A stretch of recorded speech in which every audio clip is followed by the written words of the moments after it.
Todo mundo na África passa fome. A África é um país? Qual a religião da África?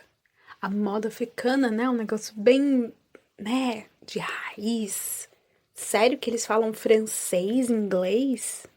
Bom, o modelo educacional brasileiro costuma falar sobre povos negros como escravizados e europeus como a civilização. A construção do imaginário brasileiro sobre o processo de escravização, além das representações da África como um local de fome, uma grande massa, até mesmo um país, ao invés de um continente multiétnico com muitas narrativas diferentes, países diferentes, vivências políticas e línguas diferentes, faz a gente esquecer que a escrita nasce na África, que o Egito e suas pirâmides são na África e que a história do cristianismo começa em África. Quais são os estereótipos construídos na sua cabeça sobre África?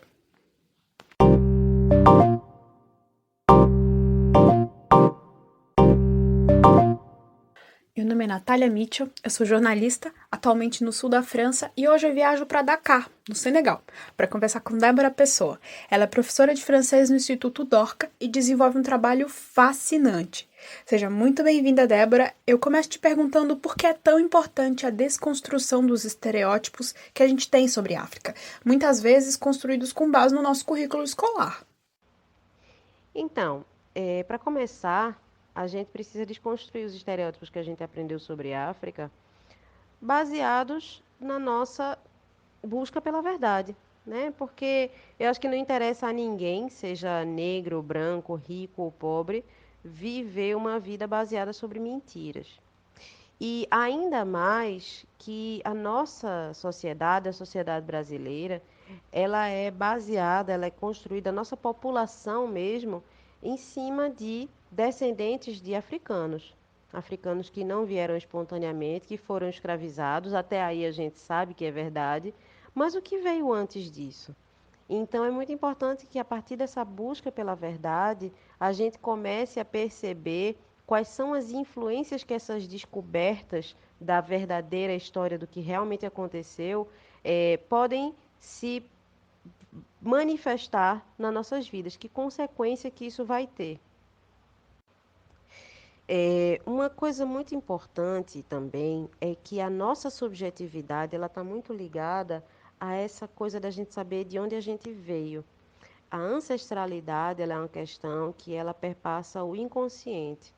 Então, eu conheço muitas pessoas que são descendentes de europeus e que costumam justificar alguns traços, dizendo assim: ah, eu falo rápido porque eu sou filha de italiano, sou neta de italiano, sou bisneta de italiano. Tem uma outra amiga que diz assim: ah, eu sou muito organizada, isso é coisa de alemão. E tantas outras pessoas que vêm de diferentes nacionalidades, mas todas elas, lembrando assim, sem muito esforço, descendentes de europeus. Mas quando se trata de afrodescendentes, a gente tem um grande problema aí, que é uma lacuna de conhecimento. Então, a maioria dos meus amigos negros, assim como eu sou negra, a gente não consegue justificar quem a gente é a partir da nossa ancestralidade, como tão facilmente fazem os nossos amigos descendentes de europeus. E isso faz com que a gente tenha também uma lacuna na nossa autoestima, porque quem nós somos, de onde nós viemos, que traços da minha personalidade vêm dos meus ancestrais, da cultura, de onde vem, por que, que eu sou como eu sou. Então é muito importante que a gente vá buscar isso lá no passado, que a gente se esforce, que a gente entenda, para que a gente possa ter uma visão mais positiva a nosso respeito. Então, da mesma forma em que eu cresci ouvindo sobre as culturas clássicas da antiguidade, e eu cresci com o sonho de conhecer a Europa como um lugar, né, de civilização, e eu ponho realmente essa expressão entre aspas, civilização, foi assim que me foi ensinado e hoje eu vejo que não é assim, né? Existem diferentes civilizações e eu não posso adotar uma única civilização como um modelo ideal a ser seguido por todas as outras. Mas essa foi uma reflexão que eu só consegui fazer depois de adulta e estudando e lendo muito.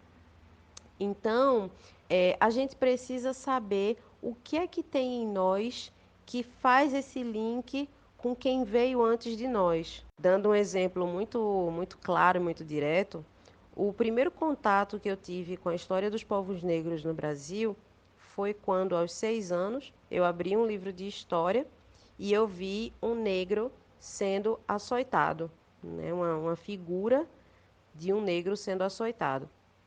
E aquilo ali eu não entendi porquê, mas me deu um sentimento de vergonha tão grande que eu passei a página rápido e fiquei com muita vergonha, muito sem graça, olhando para meus colegas para ver se eles iam falar alguma coisa. E a minha cabeça de criança de 6 anos não tinha elaborado isso. Por que que eu tinha tanta vergonha? Por que que eu não queria que as pessoas falassem? O que foi que fez com que eu me sentisse de alguma forma ligada àquela pessoa que estava representada ali naquela figura?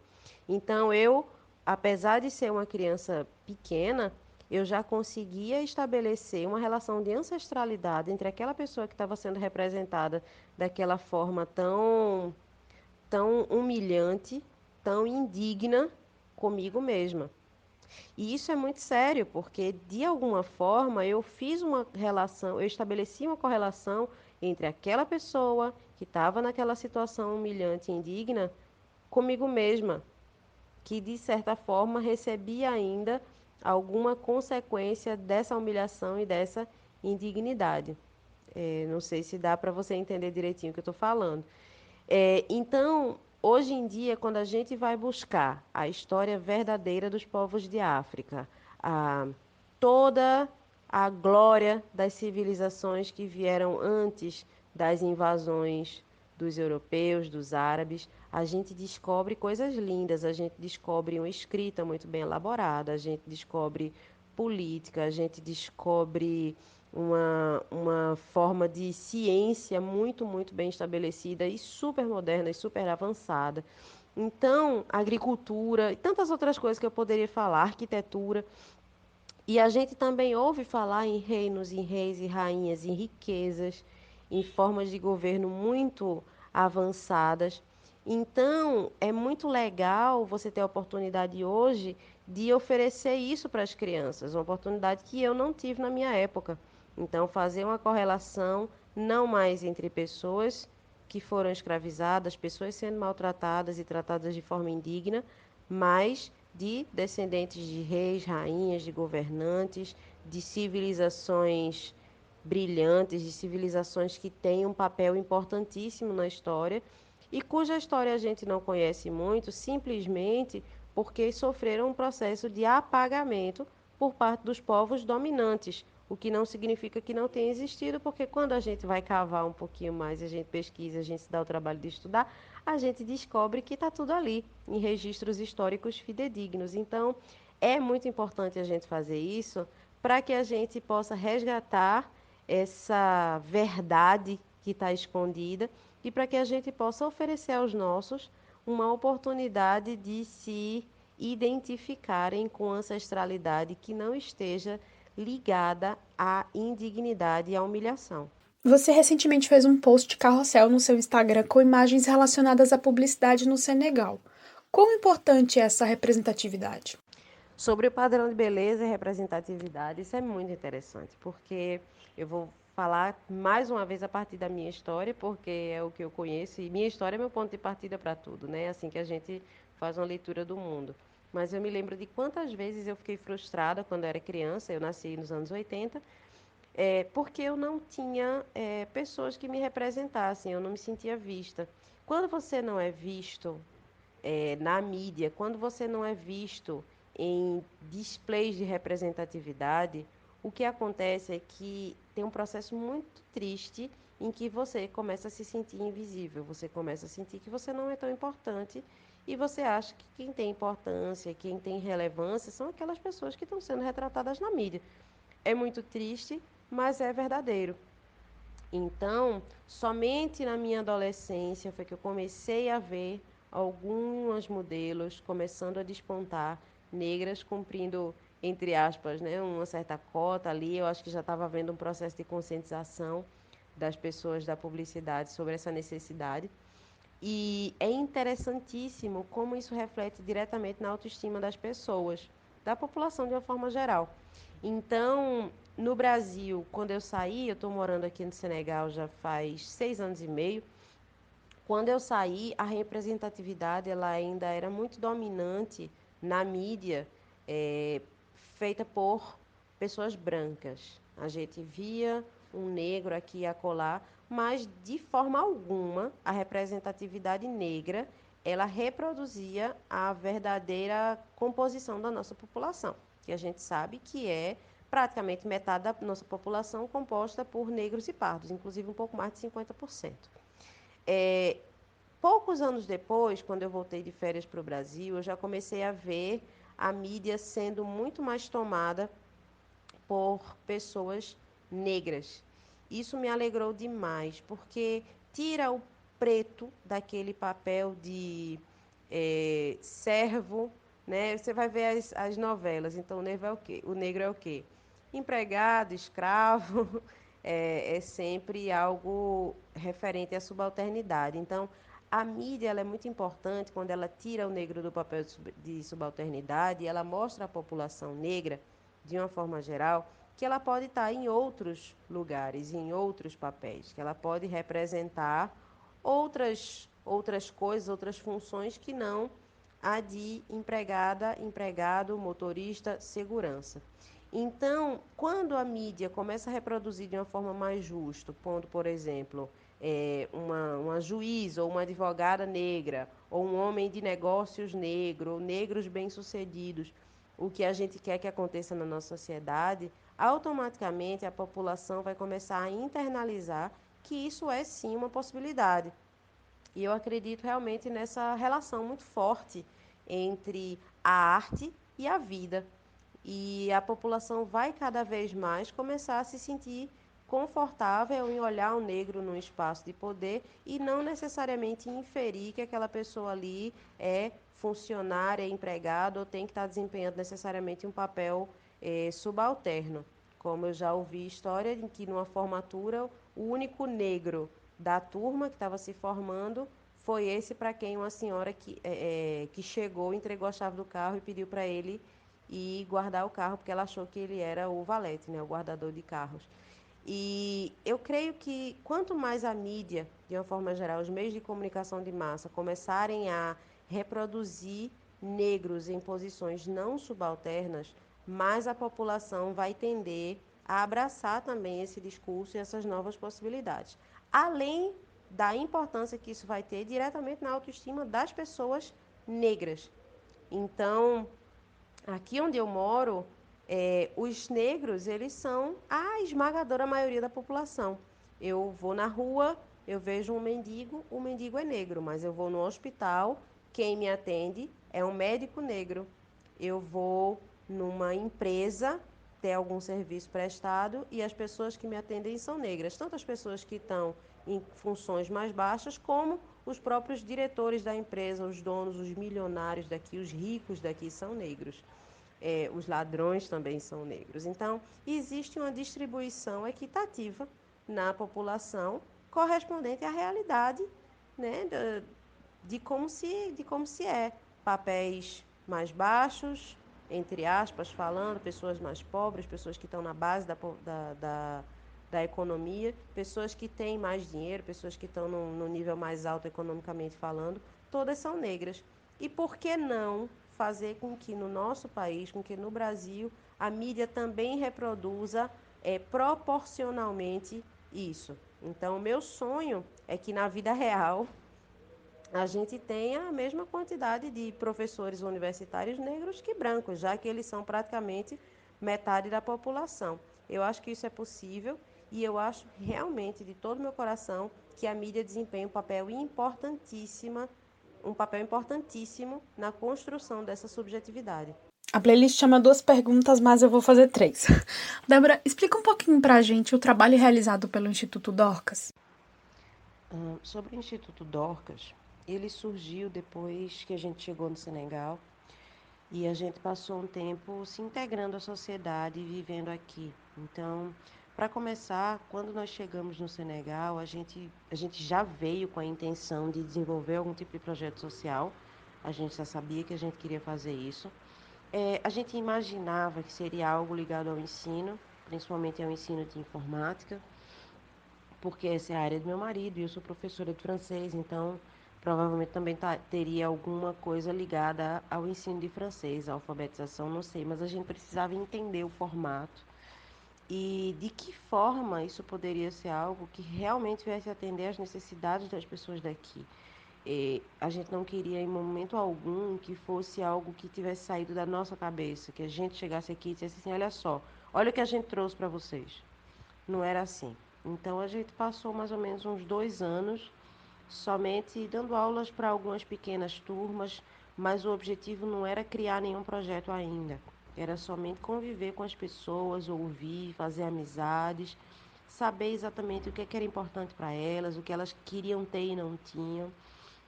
Então a gente, depois de 2 anos, e já com muitas dessas perguntas que a gente tinha em mente respondidas, nós abrimos o Instituto Dorcas, que nada mais é do que um espaço onde as pessoas podem ter uma alternativa na área de educação. Então, aqui no Senegal, a gente tem um intervalo muito grande entre jovens que terminam a escola, que terminam o equivalente ao nosso ensino médio, porém, eles não conseguem chegar na universidade e muitos que até chegam não conseguem permanecer, porque as universidades aqui elas são de tempo integral e para um jovem estudar na universidade ele precisa ser sustentado pela família. E muitas vezes as famílias não têm condição. Eles se esforçam no início, mas com o tempo acabam não conseguindo manter esse jovem integralmente. E muitos abandonam. A gente tem uma taxa muito alta de evasão da universidade. Então, a gente tem aí um grande grupo, né, uma grande massa de jovens que tem qualificação, uma boa qualificação, porque quem termina o ensino médio é inteligente, tem uma formação acadêmica razoável, porém não tem formação universitária. Então, a gente oferece um caminho do meio, que é uma via de progresso através do ensino técnico.